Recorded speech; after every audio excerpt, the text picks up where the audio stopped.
Next 9 news में आपका बहुत बहुत स्वागत है। मैं हूं आपके साथ अबरारुल हक रहमानी। भारत जोड़ो यात्रा अपने अंतिम पड़ाव की तरफ आगे बढ़ रही है। जम्मू कश्मीर में इस वक्त यात्रा को लगातार लोगों का अपार समर्थन मिल रहा है, लेकिन इस यात्रा से जो है कांग्रेस पार्टी को हासिल क्या हुआ, ये एक बड़ा सवाल है। और इस बीच राहुल गांधी ने जिस तरीके से भारतीय जनता पार्टी पर कई मुद्दों को लेकर के राजनीतिक हमले बोले और कई कड़े सवाल दागे हैं। दरअसल राहुल गांधी क्या कह रहे हैं, आप सुनिए इस बयान। कल हम हिमाचल में होंगे। यात्रा का लक्ष्य हिंदुस्तान में जो नफरत फैलाई जा रही है, हिंसा फैलाई जा रही है, उसके खिलाफ खड़ा होना।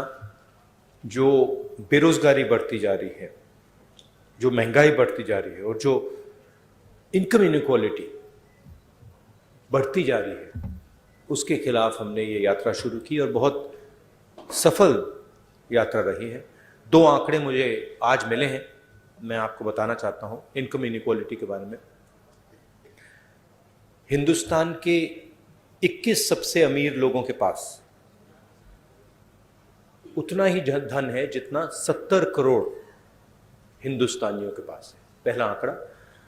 और दूसरा आंकड़ा, हिंदुस्तान के सबसे अमीर 1% के पास उतना ही पैसा है, नहीं, हिंदुस्तान के सबसे अमीर 1% के पास हिंदुस्तान का 40% धन है।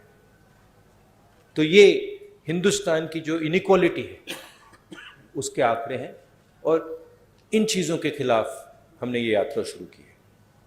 अब आप सवाल पूछिए। राहुल जी के जो आंकड़े बोले हैं अभी, वो स्लाइड पर दिखाया गया है। अमीर और गरीबी के बीच में जो विषमताएं हैं जो पिछले 8 साल में बढ़े हैं, उसका एक दृश्य और जो आंकड़े हैं अभी अभी इन्होंने बताया, वो आपके सामने है। पहला सवाल अजीत से बलविंदर, माइक दीजिएगा।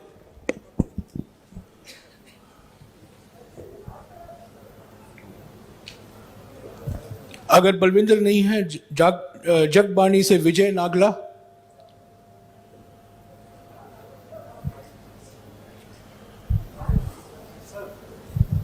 सर, 1 मिनट यार, I am going in order, please relax. Sir, जो आपका प्रयास है लोगों को जोड़ने का, वो एक प्रशंसनीय कदम है। और मैं चाहता हूं कि जो ईवीएम पर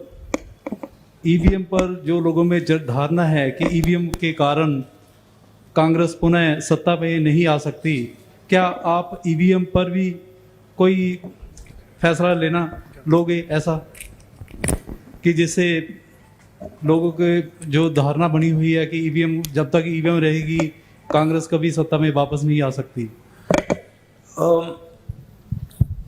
ईवीएम की बात विपक्ष ने हमने 2-3 बार करी है और वो चर्चा चल रही है, मगर ईवीएम सिर्फ एक एलिमेंट है। जैसे मैंने पहले भी कहा है,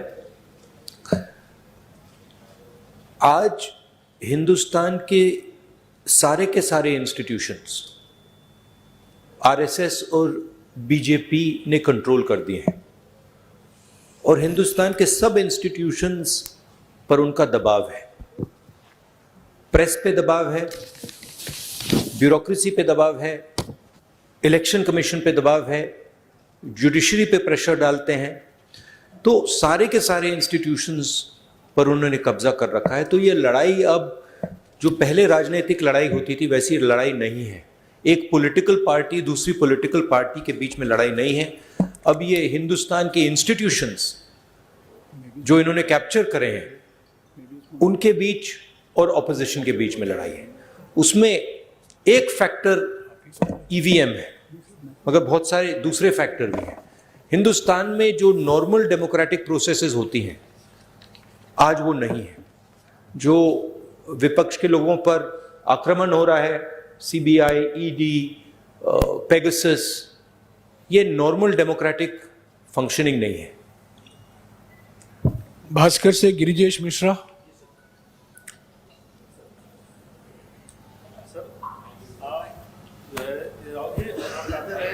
यात्रा सियासी नहीं है, नफरत बेरोजगारी पर। आप राहुल जी कहते रहे हैं कि यह यात्रा सियासी नहीं है, नफरत, बेरोजगारी और महंगाई के खिलाफ है। ऐसे में अचानक सीएम मान को सुझाव देने की क्या जरूरत पड़ गई? क्या यह माना जाए कि 10 जनपद की दखल आने वाले समय में राज्यों में कम होगी? ये आपका सवाल है या किसी और ने लिखा आपके लिए? मैं पूछ रहा हूँ, पढ़ के देख रहे हैं, पता नहीं किसने आपको पूछा हो। देखिए, मैंने सीएम को जो पंजाबी कल्चर है, जिसको मैं अच्छी तरह समझता हूँ, जो पंजाबी हिस्ट्री है, उसके बारे में मैंने उनको प्यार से बताया है। पंजाब को पंजाब से ही चलाया जा सकता है, ये हिस्टोरिकल फैक्ट है, ये कोई नई बात नहीं है। और अगर पंजाब को दिल्ली से चलाया जाएगा तो पंजाब के लोग उसको एक्सेप्ट नहीं करेंगे और रिएक्ट करेंगे। ये राजनीतिक बात नहीं है, ये फैक्ट है। अमर उजाला से सुरेंद्र ये जो पाल। पंजाबी प्राइड है, जो पंजाबी सेल्फ बिलीफ है, कॉन्फिडेंस है, प्राइड है, वो इस चीज को कभी एक्सेप्ट नहीं करेगी। और इसको हमने जनरली कांग्रेस पार्टी में हमने इसको रिस्पेक्ट किया है। अमर उजाला से सुरेंद्र पाल। राहुल जी, मेरा आपसे सवाल है कि कुछ दिन पहले केंद्रीय गृह मंत्री अमित शाह जी ने कहा है कि हम 1 जनवरी 2024 में राम मंदिर जो है भक्तों के लिए खोल देंगे। तो एक फिर वो देश जो है 2024 में चुनाव भी है, polarization, definitely they will take advantage for the polarization of vote, जैसे आपकी और आपकी टीम कहती है। How will you face that wave and what is your strategy? They will divide the country, they will spread hatred in the country. हम नफरत के बाजार में मोहब्बत की दुकान खोलते जाएंगे। बहुत सारी दुकानें खुल रही हैं मोहब्बत की, तो हम ये अपना काम करते जाएंगे, वो उनका काम करेंगे। हिंदुस्तान की जो संस्कृति है, हिंदुस्तान का कल्चर है, भाईचारे का है, मोहब्बत का है, जीत मोहब्बत की होगी। तो आपने देखा राहुल गांधी के इस भाषण से, इस बयान से तय होता है कि 2024 का लोकसभा चुनाव काफी ज्यादा आक्रामक रहने वाला है और इसके लिए भारतीय जनता पार्टी को तैयार रहने की जरूरत है, क्योंकि कांग्रेस पार्टी इस बार नए अवतार के साथ 24 का चुनाव लड़ने जा रही है। इस खास रिपोर्ट में बस इतना ही। देखते रहिए ताजा तरीन खबरों के लिए नेक्स्ट 9 न्यूज को। धन्यवाद।